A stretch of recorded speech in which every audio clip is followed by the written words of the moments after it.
Dylan Hoffman could be the tallest collegiate running back ever, but the 7-footer would have to learn how to play football first. I was a senior that just moved to Hawaii from the Netherlands, so the only football I was familiar with was soccer. However, I wanted to get a college scholarship, so I decided to learn how to play football at Pearl City High. My first game was against the Kahuku Red Raiders, and since it was my first time playing, I wasn't hitting the holes. But it didn't matter because nobody wanted to tackle me, and by midway through the second quarter, I was starting to get the hang of it. However, I was only averaging 3.5 yards, and I certainly didn't know how to catch. But I figured it out on this halfback screen, and everybody on the field was scared to try and tackle me, except for this one kid who absolutely destroyed me. I couldn't believe how much I was playing, and I was starting to really enjoy football as I jumped all over the field while I pulled off my biggest run yet. By the end of the night, I was excited to win in my first start ever, and I was hoping my 130 rushing yards would get me noticed by a college scout, which is exactly what happened. The next week, I was playing Napili Honokawa, and I know I didn't pronounce that right, but that isn't important. The only thing that matters is how well I play, and my goal was to learn how to consistently catch the ball this season. I was very hard to take down, which should get me a college offer, but since I play high school football in Hawaii, it might be difficult to get noticed. By the end of the first half,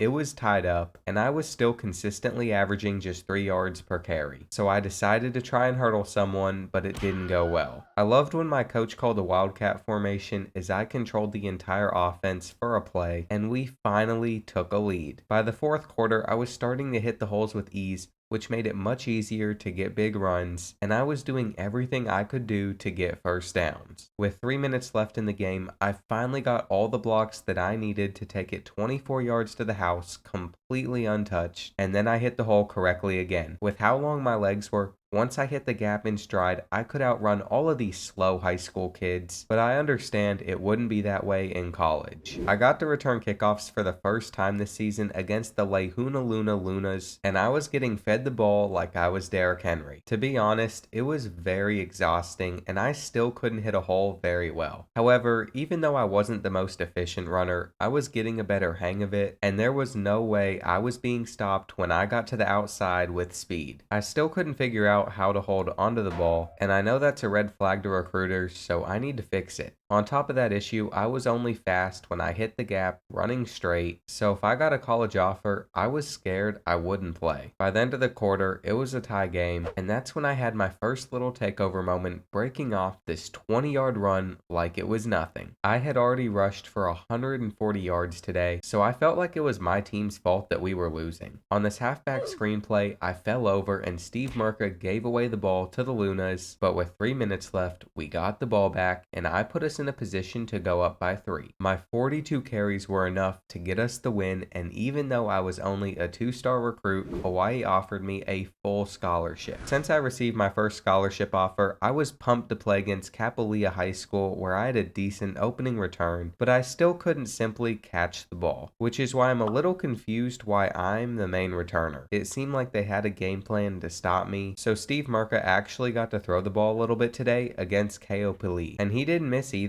as he hooked up with our receivers almost every time. By the end of the first quarter, I finally broke off a run that went for more than 1 or 2 yards, and I would have made my first catch if Steve Merca didn't throw it at my knees. At the end of the drive, I got into the end zone, and by the third quarter, it was a 21-point game. I was proud of myself because finally, I was able to halfway hurdle a whole high schooler, and there was nobody that wanted to tackle me. In the end, I was only able to rush for about 90 yards, but at least we were 4-0 and I was now a 3-star recruit. The following week, I was playing the Waihu Racers and I started off the game busting off a 22-yard run. But besides that play, we couldn't move the ball, and with 90 seconds left in the half, Steve Merca gave it away for no reason. This could be the first game that we lose, but on the bright side, I finally made a catch. I have no idea how I was supposed to win a state championship championship with this team, but since it's Hawaiian high school football, I think we still have a chance. And I was starting to pound the rock down their throats with these consistent 10-yard runs. However, I got stopped short on 4th down here, and then we fell behind by 10 points. So it was clear to me that we would lose after Steve Murka took the safety in the end zone, and I was not happy about this result. I didn't rush for over 100 yards, so I was ready to destroy Wailuku. Even though I lost my footing here, I was still able to recover and break off a 17-yard run on our first possession. That is something that I would do again,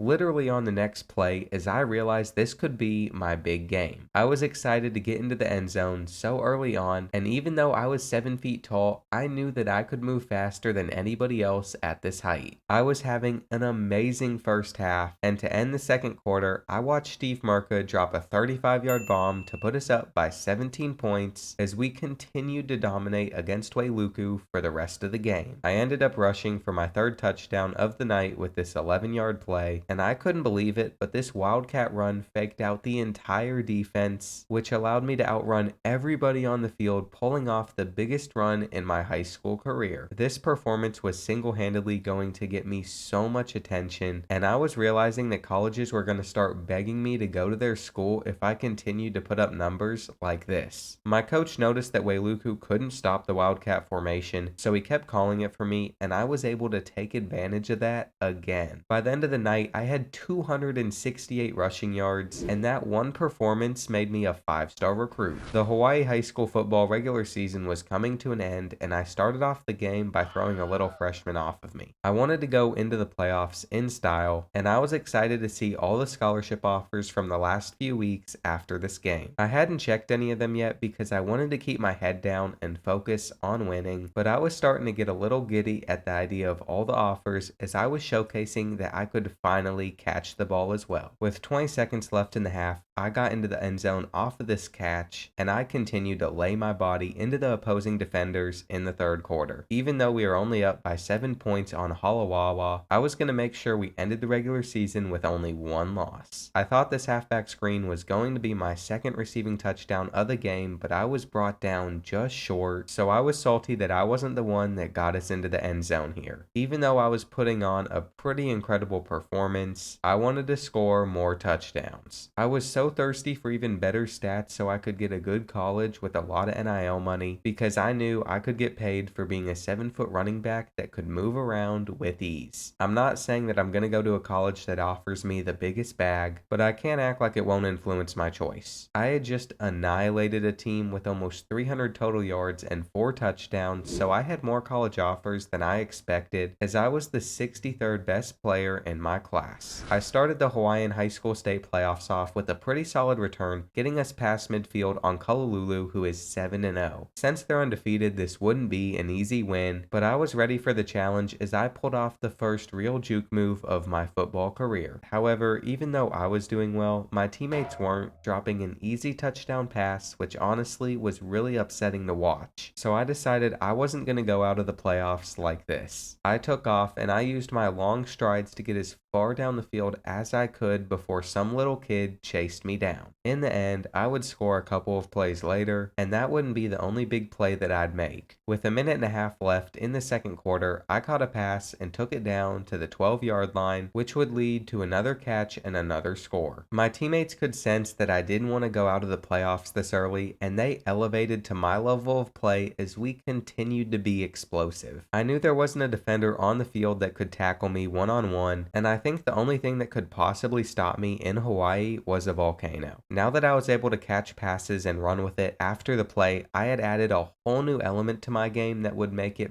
very hard to stop me, and I understand it might be different in college, but for now, I was unstoppable as I continued to run up the score, putting my team into the next round. I didn't know there were deserts in Hawaii, but here I was playing in one in the quarterfinals of the playoffs, and I started off the game holding onto a pass from Steve Murka. They clearly didn't game plan to stop me from catching balls. What do you mean by that?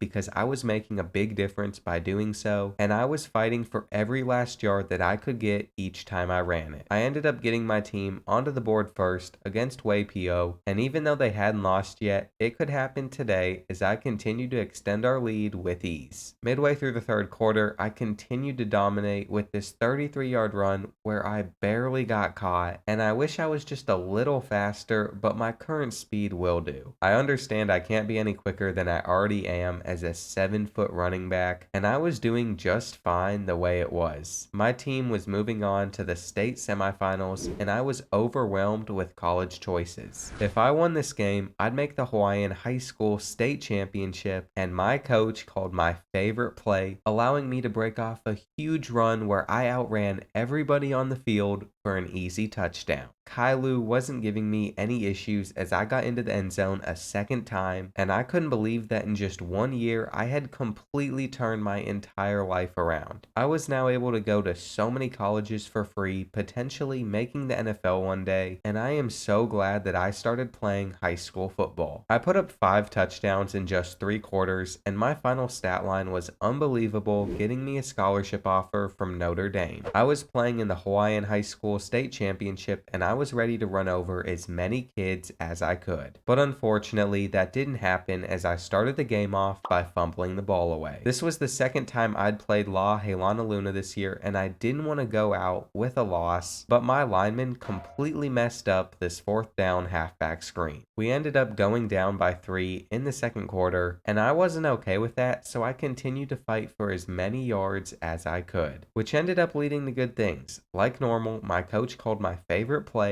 and with the best blocks in the state, I put us up by 4 points. By the second half, we were up by 2 possessions, and then I continued to extend our lead by taking this run 33 yards to the house. In the fourth quarter, our lead was so big that I had to watch from the sidelines, and I won a Hawaiian state championship. The last thing I'd do in high school was choose my college, but I had so many options that I needed more time to decide. So I'll let you all know which college I chose Friday, December 2nd at 6 p.m. Eastern Time.